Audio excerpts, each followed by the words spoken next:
ನಂಬಿಕೆಯು ಶಕ್ತಿಯು. ಜೇಷಾಮ್ ಜಬುದೊರೆ. ಅಧ್ಯಾಯ 15. ನಂಬುವವರಿಂದ ಈ ಸೂಚಕ ಕಾರ್ಯಗಳು ಉಂಟಾಗುವು. ನನ್ನ ಹೆಸರನ್ನು ಹೇಳಿ ದೆವ್ವಗಳನ್ನು ಬಿಡಿಸುವರು. ಮಾರ್ಕ 16:17. ವಿಶ್ವಾಸ ಎನ್ನುವುದು ಪ್ರಾರ್ಥನೆಯ ಶಕ್ತಿ. ನಂಬಿಕೆ ಎನ್ನುವುದು ದೇವರ ಮೇಲಿರುವ ನಂಬಿಕೆಯನ್ನು ಪ್ರಕಟಿಸುವ ಪ್ರೀತಿಯ ಕ್ರಿಯೆ. ವಿಶ್ವಾಸವೆನ್ನುವುದು ನಾವು ದೇವರನ್ನು ಆತುಕೊಂಡು ದೇವರು ನಮಗಾಗಿ ಎಲ್ಲವನ್ನು ಮಾಡಿ ಮುಗಿಸಲು ಬಿಟ್ಟುಕೊಡುವ ಮನೋಭಾವನೆ. ನಂಬಿಕೆಯಿಂದ ನಾವು ದೆವ್ವಗಳನ್ನು ಓಡಿಸುತ್ತೇವೆ. ಇನ್ನು ಬೇರೆ ಮಾತಿನಲ್ಲಿ ಹೇಳುವುದಾದರೆ, ಕ್ರಿಸ್ತನ ಮೇಲೆ ನಾವು ಇಟ್ಟಿರುವ ನಂಬಿಕೆಯು ಅಂಧಕಾರ ಕ್ರಿಯೆಗಳ ಶಕ್ತಿಯನ್ನು ಮುರಿದು ಹಾಕುವಂಥದ್ದಾಗಿದೆ. ದೇವಮಗುವೆ, ಕ್ರಿಸ್ತನನ್ನು ದೃಷ್ಟಿಸಿ ನೋಡು. ಆತನು ಬಹಳ ಶಕ್ತಿಶಾಲಿಯಾದ ದೇವರು. ಅಶುದ್ಧಾತ್ಮಗಳ ಮೇಲೂ ಸೈತಾನನ ಮೇಲೂ ಅಧಿಕಾರವುಳ್ಳ ದೇವರು. ಸೈತಾನನ ಕೆಲಸಗಳನ್ನು ಲಯ ಮಾಡುವುದಕ್ಕೋಸ್ಕರವೇ ದೇವಕುಮಾರನು ಪ್ರತ್ಯಕ್ಷನಾದನು ಎಂದು ಆತನನ್ನು ಕುರಿತು ಸತ್ಯವೇದವು ಹೇಳುತ್ತದೆ.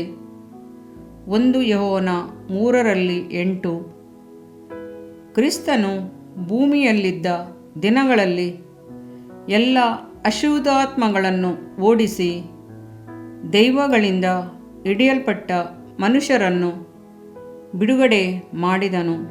ಸೈತಾನನಿಂದ ಹಿಡಿಯಲ್ಪಟ್ಟ ಮನುಷ್ಯನು ಬಿಡುಗಡೆ ಹೊಂದಿ ಸ್ವಚಿತ್ತನಾಗಿ ಕ್ರಿಸ್ತನ ಪಾದದಲ್ಲಿ ಬಂದು ಕುಳಿತನು.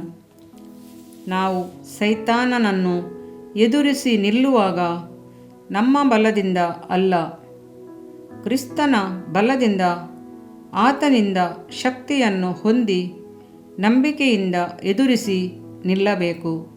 ಅಪೊಸ್ತಲನಾದ ಪೇತ್ರನು ನಂಬಿಕೆಯಲ್ಲಿ ದೃಢವಾಗಿದ್ದು ಸೈತಾನನನ್ನು ಎದುರಿಸಿ ನಿಲ್ಲಿರಿ ಎಂದು ಬರೆಯುತ್ತಾನೆ.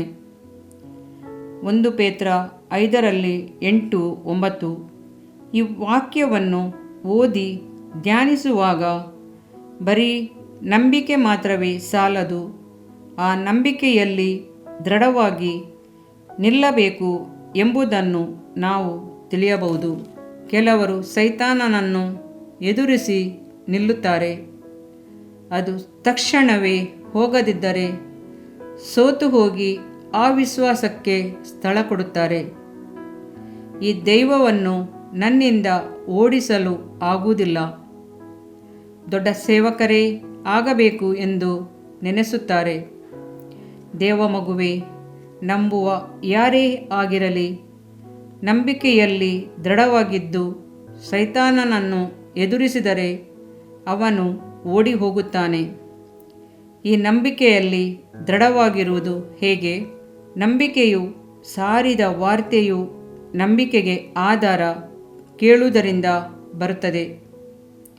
ಆ ವಾರ್ತೆಗೆ ಕ್ರಿಸ್ತನ ವಾಕ್ಯವೇ ಆಧಾರ ಎಂದು ರೋಮಾಪುರ 10:17 ಓದುತ್ತೇವೆ.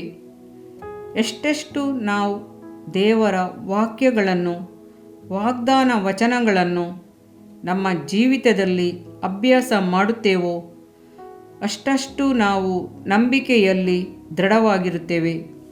ಉದಾಹರಣೆಗಾಗಿ ಲೂಕ 10:19 ಕರ್ತನು ನಮಗೆ ವಾಗ್ದಾನವನ್ನು ಮಾಡಿದ್ದಾನೆ, ವೈರಿಯ ಸಮಸ್ತ ಬಲವನ್ನು ತುಳಿಯುವುದಕ್ಕೆ ನಿಮಗೆ ಅಧಿಕಾರ ಕೊಟ್ಟಿದ್ದೇನೆ ಎಂಬುದೇ ಆತನ ವಾಗ್ದಾನ. ಅದನ್ನು ಹಾಗೆಯೇ ನಂಬಿರಿ. ಕೀರ್ತನೆ 91:13 ಓದಿ ನೋಡಿರಿ. ಸಿಂಹ ಸರ್ಪಗಳ ಮೇಲೆ ನಡೆಯುವಿ, ಪ್ರಾಯದ ಸಿಂಹವನ್ನು ಘಟಸರ್ಪವನ್ನು ತುಳಿದು ಬಿಡುವಿ. ಈ ವಾಗ್ದಾನವನ್ನು ಹಾಗೆಯೇ ನಂಬಿರಿ. ಮಾರ್ಕ 16:16-17 ವಾಕ್ಯಗಳನ್ನು ನಂಬುವಿರಾದರೆ ನಡೆಯುವ ಅದ್ಭುತ ಕಾರ್ಯಗಳು ನನ್ನ ಹೆಸರಿನಲ್ಲಿ ದೆವ್ವಗಳನ್ನು ಬಿಡಿಸುವರು ಎಂದು ಹೇಳುತ್ತಾನೆ. ಈ ಭರವಸೆಯುಳ್ಳ ವಾಕ್ಯವನ್ನು ದೃಢವಾಗಿ ನಂಬಿರಿ.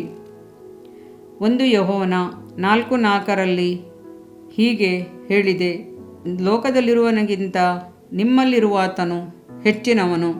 ಈ ವಾಕ್ಯಗಳನ್ನೆಲ್ಲ ನೀವು ನಂಬುವಿರಾದರೆ ಹಕ್ಕನ್ನು ಸ್ಥಾಪಿಸುವಿರಿ. ನಿಮ್ಮ ನಂಬಿಕೆ ಹೆಚ್ಚುವುದು, ಸೈತಾನನು ಓಡಿ ಹೋಗುತ್ತಾನೆ. ದೇವಮಗುವೆ, ನೀನು ಜಯಶಾಲಿಯಾಗುವಿ. ಆತನು ನಿನ್ನನ್ನು ತನ್ನ ರೆಕ್ಕೆಗಳಿಂದ ಒದಗಿಸುವನು. ಆತನ ಪಕ್ಕಗಳ ಮರೆಯನ್ನು ಆಶ್ರಯಿಸಿಕೊಳ್ಳುವಿ. ಆತನ ಸತ್ಯತೆಯೇ ನಿಮಗೆ ಕೇಡ್ಯವೂ ಗುರಾಣಿಯೂ ಆಗಿದೆ. ಕೀರ್ತನೆ 91:4. ಇದರಿಂದ ನಿನ್ನ ದೇಹಕ್ಕೆ ಆರೋಗ್ಯವು, ಎಲುಬುಗಳಿಗೆ ಸಾರವು ಉಂಟಾಗುವವು. ಜ್ಞಾನೋಕ್ತಿಗಳು 3ನೇ ಅಧ್ಯಾಯ 8ನೇ ವಾಕ್ಯ. ಪ್ರಿಯ ವೀಕ್ಷಕರೇ ಮತ್ತು ಕರ್ತನಲ್ಲಿ ಸಹೋದರ ಸಹೋದರಿಯರೇ, ನೀವು ನಮ್ಮ ಈ ಕಾರ್ಯಕ್ರಮವನ್ನ ವೀಕ್ಷಿಸಿದ್ದಕ್ಕಾಗಿ ದೇವರ ನಾಮದಲ್ಲಿ ನಿಮಗೆ ವಂದನೆಗಳು. ದೇವರ ವಾಕ್ಯವು ನಮ್ಮ ಎಲುಬಿಗೆ ಬಲವೂ ಸಾರವೂ ಆಗಿದೆ ಎಂದು ಸತ್ಯವೇದವು ಹೇಳುವಂತೆ ಈ ಕಾರ್ಯಕ್ರಮವು ನಿಮಗೆ ಆಶೀರ್ವಾದಕರವಾಗಿದೆ ಎಂದು ನಂಬುತ್ತೇವೆ. ಪ್ರಿಯ ವೀಕ್ಷಕರೇ, ನಮ್ಮ ಈ ಸೇವೆಗಾಗಿ ಪ್ರಾರ್ಥಿಸಿರಿ ಮತ್ತು ಎಲ್ಲಾ ಕಾರ್ಯಕ್ರಮಗಳನ್ನ ಇತರರೊಂದಿಗೆ ಶೇರ್ ಮಾಡಿರಿ. ಅದೇ ರೀತಿಯಾಗಿ ನಮ್ಮ ಈ ಯೂಟ್ಯೂಬ್ ಚಾನೆಲ್ ಅನ್ನು ಸಬ್ಸ್ಕ್ರೈಬ್ ಮಾಡಿರಿ ಹಾಗೂ ಲೈಕ್ ಮಾಡಿ.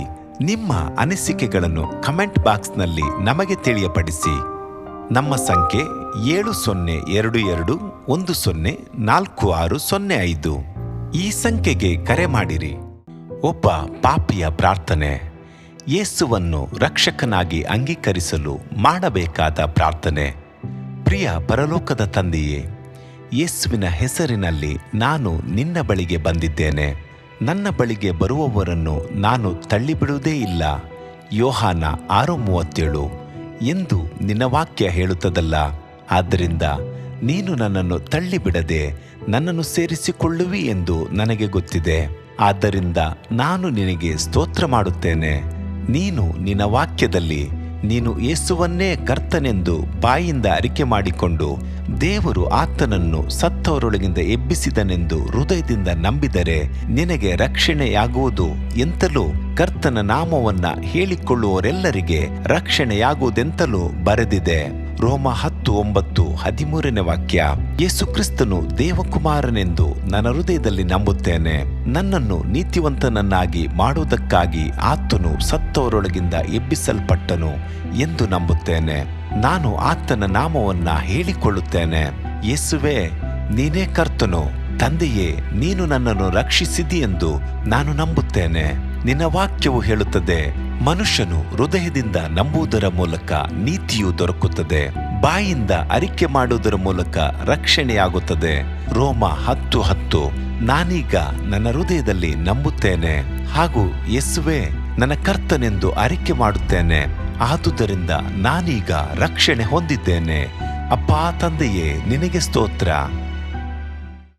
ಲೂಕನು ಬರೆದ ಸುವಾರ್ತೆ 11ನೇ ಅಧ್ಯಾಯದಲ್ಲಿ ಬರೆದಿರುವಂತೆ, ನಿಮ್ಮಲ್ಲಿ ತಂದೆಯಾದವನು ಮೀನನ್ನು ಕೇಳುವ ಮಗನಿಗೆ ಮೀನು ಕೊಡದೆ ಹಾವನ್ನು ಕೊಡುವನೆ?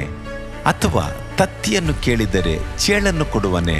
ಹಾಗಾದರೆ ಕೆಟ್ಟವರಾದ ನೀವು ನಿಮ್ಮ ಮಕ್ಕಳಿಗೆ ಒಳ್ಳೆ ಪದಾರ್ಥಗಳನ್ನ ಕೊಡಬಲ್ಲವರಾದರೆ ಪರಲೋಕದಲ್ಲಿರುವ ನಿಮ್ಮ ತಂದೆಯು ತನ್ನನ್ನು ಬೇಡಿಕೊಳ್ಳುವವರಿಗೆ ಎಷ್ಟೋ ಹೆಚ್ಚಾಗಿ ಪವಿತ್ರಾತ್ಮ ವರವನ್ನ ಕೊಡುವವನಲ್ಲವೇ ಅಂದನು. ತಂದೆಯೇ, ನೀನು ಕೇಳಿಕೊಳ್ಳುವವರಿಗೆ ಪವಿತ್ರಾತ್ಮನ ವರವನ್ನು ಹೇರಳವಾಗಿ ಕೊಡುವಾತನಾಗಿದ್ದಿ. ಆದ್ದರಿಂದ ನನ್ನ ಮೇಲೆಯೂ ನಿನ್ನ ಆತ್ಮನನ್ನು ಸುರಿಸಬೇಕಾಗಿ ಬೇಡಿಕೊಳ್ಳುತ್ತೇನೆ. ಕೀರ್ತನೆ 81:10 ಬರೆದಿದೆ, ಅಗಲವಾಗಿ ಬಾಯಿದೆರೆಯಿರಿ, ಅದನ್ನು ತುಂಬಿಸುವೆನು. ಕರ್ತನೇ, ನನ್ನನ್ನು ಪವಿತ್ರಾತ್ಮನಿಂದ ತುಂಬಿದಂತ ನೀನು ನನ್ನನ್ನು ಅನ್ಯ ಭಾಷೆಯ ವರದಿಂದಲೂ ತುಂಬುವವನಾಗಿದ್ದಿ ಎಂದು ನಂಬುತ್ತೇನೆ. ಅದರಂತೆ ನಾನು ನನ್ನ ಬಾಯಿಯನ್ನು ತೆರೆದು ನಿನ್ನ ಸ್ತೋತ್ರ ಮಾಡುವಾಗ ಅನ್ಯ ಭಾಷೆಯ ಅಭಿಷೇಕದಿಂದ ನನ್ನನ್ನು ತುಂಬುವವನಾಗಿದ್ದಿ ಎಂದು ನಂಬುತ್ತೇನೆ. ಈಗ ನೀವು ನಿಮ್ಮ ಬಾಯಿಯನ್ನು ತೆರೆದು ಮಾತನಾಡುವಾಗ ಪವಿತ್ರಾತ್ಮನು ನಿಮ್ಮ ಬಾಯಿಯನ್ನು ತನ್ನ ಭಾಷೆಯಿಂದ ತುಂಬುವವನಾಗಿದ್ದಾನೆ. ಇದು ದೇವರ ಭಾಷೆಯಾಗಿದೆ. ಈ ಅಭಿಷೇಕವನ್ನ ಹೊಂದಿಕೊಳ್ಳಲು ನೀವು ನಿಮ್ಮ ಸ್ವರವನ್ನ ಉಪಯೋಗಿಸಬೇಕು. ಅದರಿಂದ ನೀವು ನಿಮ್ಮ ಬಾಯನ್ನು ತೆರೆದು ದೇವರಿಗೆ ಸ್ತೋತ್ರ ಮಾಡುವಾಗ ದೇವರು ನಿಮ್ಮನ್ನು ಅನ್ಯ ಭಾಷೆಯ ವರದಿಂದ ತುಂಬುವವನಾಗಿದ್ದಾನೆ. ಪ್ರಿಯರೇ, ಈಗ ನೀವು ಪವಿತ್ರಾತ್ಮನಿಂದ ತುಂಬಲ್ಪಟ್ಟ ಆತನ ಪ್ರಿಯ ಮಕ್ಕಳಾಗಿದ್ದೀರಿ. ದೇವರ ನಾಮಕ್ಕೆ ಸ್ತೋತ್ರವಾಗಲಿ.